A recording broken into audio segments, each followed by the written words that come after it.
హైదరాబాద్లో కేంద్రీయ భూగర్భ జల బోర్డు దక్షిణ క్షేత్రం ఆధ్వర్యంలో భూగర్భ జలాల నిర్వహణపై ప్రత్యేక కార్యశాల విజయవంతమైంది. సేద్యం, గృహ, పారిశ్రామిక రంగాల వినియోగం దృష్ట్యా భవిష్యత్తు తరాల కోసం వాననీటి సంరక్షణ, సమర్థ వినియోగం, భూగర్భ జలాల రీఛార్జింగ్ ఇతర అంశాలపై సదస్సులో నిపుణులు చర్చించారు. ప్రధానంగా రైతులు సమర్థంగా నీటిని వినియోగించుకుంటూ ఒక్క బొట్టు అధిక దిగుబడుల విధానాన్ని అనుసరించాలని కోరారు. సాగు సంక్షోభంలో చిక్కి సతమతమవుతుంది. వాతావరణంలో మార్పుల కారణంగా అతివృష్టి లేకుంటే అనావృష్టిలా సాగుతుంది. దశాబ్దాల క్రితం ఏడాదికి 90 రోజుల పాటు కురిసే వర్షాలు ప్రస్తుతం 40 రోజులకు మాత్రమే పరిమితమవుతున్నాయి. అందులోనూ 4-5 రోజుల పాటు కుంభవృష్టి కురుస్తుండటంతో నీరు రీఛార్జ్ కాక సముద్రం పాలవుతోంది. యాసంగి వచ్చేసరికి భూగర్భజలం అడుగంటి బోర్లు పోయక సాగు నష్టం జరుగుతోంది. ఈ క్రమంలో హైదరాబాదులోని వ్యవసాయ విశ్వవిద్యాలయంలో జలవనరులు, నదీ జలాల అభివృద్ధి, గంగా పునర్జీవ మంత్రిత్వ శాఖ, కేంద్రీయ భూగర్భ జల బోర్డు దక్షిణ క్షేత్రం ఆధ్వర్యంలో జరిగిన రాష్ట్ర స్థాయి సదస్సు విజయవంతమైంది. రైతులకు నీటి యొక్క ప్రాముఖ్యత మరియు ఆ వనరులు ఏ విధంగా ఈరోజు మనం ఉపయోగిస్తున్నాము, వాటిని ఏ విధంగా సమర్థవంతంగా ఉపయోగించుకొని మనము అధిక ఉత్పాదకత తీసుకోవచ్చు, బిందు తుంపర్ల సేద్యాన్ని మనం పాటించే నీటి యాజమాన్య పద్ధతులకు జోడించి ఇంకా నీటి యొక్క సామర్థ్యాన్ని ఏ విధంగా పెంచుకోవచ్చు, అదేవిధంగా ఫార్మ్ పాండ్ టెక్నాలజీస్ కానివ్వండి, తక్కువ పంట కాలం ఉన్న పంటలను మరియు వంగడాలను ఏ విధంగా మనం వేసుకుంటే నీరు ఆదా అవుతుందో, అదేవిధంగా ఉన్న నీటిని సమర్థవంతంగా ఉపయోగించుకోవటానికి పెద్ద ఎత్తున వరి పంటలు వేయకుండా వాణిజ్య పంటలు వేసుకున్నట్టయితే రైతు యొక్క ఆదాయాన్ని ఏ విధంగా రెట్టింపు చేసుకోవచ్చు, పెంచుకోవచ్చు, అన్నింటి గురించి కూడా రైతులకు అవగాహన కలిగించడం జరుగుతూ ఉంది. ప్రధానంగా భూగర్భ జల మట్టాలు, లభ్యతలపై కేంద్ర, రాష్ట్రాలు అంచనా వేస్తున్నాయి. ఏడాదిలో ఎంత నీరు రీఛార్జి అవుతోంది, ఎంత వినియోగిస్తున్నారని విశ్లేషిస్తే సగటున 62% భూగర్భ జలం బయటకు తీసి వాడుతున్నట్లు తేలింది. ఈ నేపథ్యంలో భూగర్భ జలాల వినియోగంపై రైతుల్లో అవగాహన కల్పనకు ఇప్పటికే లక్నో, రాయ్పూర్లో రాష్ట్ర స్థాయి సదస్సులు నిర్వహించామని కేంద్రీయ భూగర్భ జల అధికారులు చెబుతున్నారు. कि जो हमारा वाटर रिसोर्स है, जो ग्राउंड वाटर है, उसमें से 90% जो है 90% that is being used by the agriculture sector. तो अगर हम एग्रीकल्चर सेक्टर में जो मैक्सिमम यूज हो रहा है उसको हम बेटर मैनेजमेंट की तरफ ले जाएं, वाटर यूज एफिशिएंसी का बढ़ाएं, कम पानी को यूज करते हुए मैक्सिमम पैदावार कैसे करें, पर ड्रॉप मोर क्रॉप, उस थीम को हम कैसे जन जन तक पहुँचाएं, उसमें जन सहभागिता का इसके लिए आज हमने यहाँ वर्कशॉप रखा है. భూగర్భ జలాలపై ఒత్తిడి తగ్గించేందుకు సూక్ష్మ సేద్యం కింద వరి పంట సాగు, ఇతర నూతన విధానాలపై నీరు, భూమి యాజమాన్య శిక్షణ, పరిశోధన సంస్థ పరిశోధన చేస్తోంది. ఆ ఫలితాలను రైతుల చెంతకు చేర్చేందుకు యత్నిస్తోంది. ఈ క్రమంలో ఔత్సాహిక రైతులు, యువతకు వాలంటరీ 4 మాసాల శిక్షణ కోర్సులు నిర్వహిస్తోంది.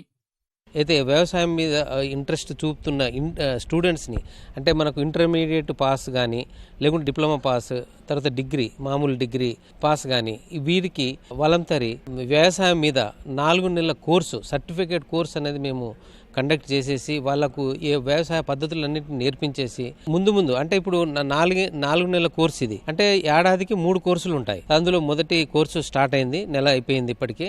తర్వాత మంచి నీటిని పొదుపుగా ఎలా వాడుకోవాలో వాటి గురించి వాళ్లకు పద్ధతులు నేర్పిస్తున్నాము. ఈ 4 నెలల కోర్సులో వ్యవసాయం గురించి సమగ్రంగా వాళ్లకు ఒక అవగాహన వచ్చేట్టుగా వాళ్ళని తయారు చేసి మనము వాలంటీర్తో వారికి సర్టిఫికేట్ కూడా ఇప్పిస్తున్నాము. మన soil and water conservation measures, soil and water conservation structures, తర్వాత కాంటోరు కట్టలు, తర్వాత కాంటోరు ట్రెంచెస్, తర్వాత పాండ్స్, నీటి కుంటలు, తర్వాత మన చెక్ డ్యామ్స్, మట్టి చెక్ డ్యామ్స్, రాతి చెక్ డ్యామ్స్, తర్వాత మ్యాసనరీ చెక్ డ్యామ్స్ వల్ల గ్రౌండ్ వాటర్ రీఛార్జ్ని పెంచుకోవచ్చు. సో దానివల్ల మన రైతుల మన స్ట్రీమ్ వాగు కానీ వెళ్తున్నప్పుడు వాగు పక్కన ఒక బావులు ఉంటాయి రైతులకి. సో రైతులు ఆ వాగు నీళ్లు మన బావుల్లో రావాలంటే ఆ వాగుకైనా చిన్న చిన్న చెక్ డ్యామ్లు వాళ్ళ ఎవరో గవర్నమెంట్ మీద డిపెండ్ కాకుండా కూడా వాళ్ళ వంతు వాళ్ళు కృషి చేసుకొని చిన్న చిన్న చెక్ డ్యామ్లు, రాతి కట్టలు, మట్టి కట్టలు వేసుకోవటం వల్ల ఆ వాగులో ఉన్న నీళ్లు బావిలో పింకి, సో దాని ద్వారా రైతులకి భూగర్భ జలాలు పెరిగి వాళ్ళ పంపింగ్ అవర్స్ దాన్ని డైరెక్ట్గా పంప్ చేసుకోవచ్చు. భూగర్భ జలమట్టం పెంపు, వాననీరు ఒడిసి పట్టుకుంటూ ఎలా సేద్యం చేయాలో సదస్సు ద్వారా తెలుసుకున్నామని రైతులు సంతోషం వ్యక్తం చేశారు. కోళ్ళ ఫారం చేస్తున్నాము. ఇటు వాటర్ మేము ఎట్లా సేవ్ చేసుకుంటున్నాం అంటే అట్లా కోళ్ళ ఫారానికి అందిస్తున్నాము, ఇట్లా డ్రిప్ పైపుల ద్వారా కూరగాయలు పండించుకుంటున్నాము. ఈ రోజు విన్న స్పీచ్లు ఇవన్నీ తర్వాత రేపు మా ఫ్యూచర్ మా పిల్లలకి కూడా ఇట్లా వాటర్ ఎట్లా సేవింగ్ చేయాలి అని నేను నేర్చుకుంటున్నాను కదా, నా నుంచి మా పిల్లల తరాలకి ఇట్లా మంచి అలవాటు చేస్తారు. అట్లా వేస్ట్ వాటర్ ఏదో సేవ్ చేసుకోవాలి, వాటర్ ఫ్యూచర్ మనకు బాగుంటుంది. తక్కువ వాటర్ ఉన్నా కానీ డ్రిప్ సిస్టమ్ అది చెప్తున్నారు కదా, అట్లా వేస్ట్ వాటర్ కాకుండా మొక్కకి ఎంత అవసరం ఉంటే ఎంత క్వాంటిటీ ఉంటే అంత టెక్నాలజీ ద్వారా అంతా ఎక్స్ప్లెయిన్ చేస్తున్నారు కదా, ఆ టెక్నాలజీ మేము నేర్చుకొని మేము యూజ్ చేస్తాము. ఈ నీళ్ళని ఎట్లా వాడుకోవాలి, మన పొలంని ఏ విధంగా చేసుకోవాలి, పంటలు ఏ విధంగా మనం పండించుకోవాలి, దాని నుంచి మనం ఏ విధంగా మనం అభివృద్ధి ఉండాలి అంటే చెప్పని అప్పటి నుంచి మాకు శిక్షణ ఇచ్చింది సార్. ఆ శిక్షణతో పాటుగా మేము గ్రూపులు ఒక 10 మంది గ్రూపులను తయారైనాం సార్. అయ్యి మేము ఒక నెల మేము మన నీళ్ళని ఎట్లా ఇది చేసుకోవాలి, మన పంటలు ఏ విధంగా పండించుకోవాలి అని చెప్పని వాళ్ళు శిక్షణ ఇస్తుంటారు. ఆ శిక్షణ ప్రకారంగా మేము ఇప్పుడు ముందుకు వస్తున్నాం సార్.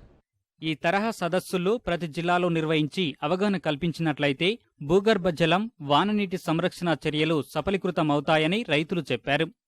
మేము కూరగాయలు, పత్తి, మళ్ళీ మొక్కజొన్న ఆ డ్రిప్పు లేకుంటే కొంతమంది డ్రిప్ ఉంది, కొంత డ్రిప్పు లేదు, ఇంకా పైపులతో వాడుతున్నాం. మా ప్రాంతంలో వరి తక్కువ, మా పూడు మండలంలో వేస్తారు, అయితే మా విలేజ్లో తక్కువ. మా ఊర్లో విలేజ్లో కూరగాయలు, పత్తి లేకుంటే వరి. బిందు సేద్యం పద్ధతి మా దగ్గర చాలా మంది ఒక 50% వరకు ఉంది సార్. అదేవిధంగా డ్రిప్ ఇరిగేషన్ కూడా కేంద్ర ప్రభుత్వం నుంచి ఒక టీం మా దగ్గర వర్క్ చేస్తుంది.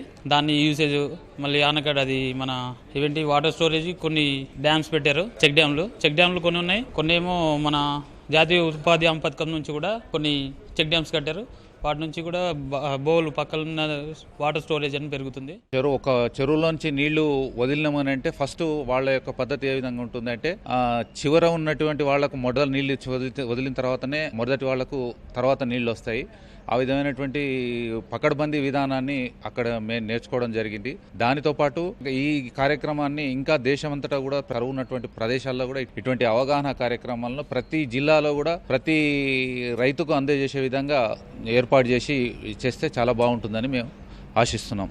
ప్రధాన పంటల సాగు విస్తీర్ణం అధికంగా పెరిగిన ప్రాంతాల్లో భూగర్భ జలాలు అడుగంటుతున్న దాఖలాలు పంజాబ్, హర్యానాలో దర్శనమిస్తున్నాయి. ఈ క్రమంలో రాష్ట్రంలో అలాంటి పరిస్థితులు రాకుండా రైతులు జాగ్రత్త పడాలని అధికారులు సూచిస్తున్నారు.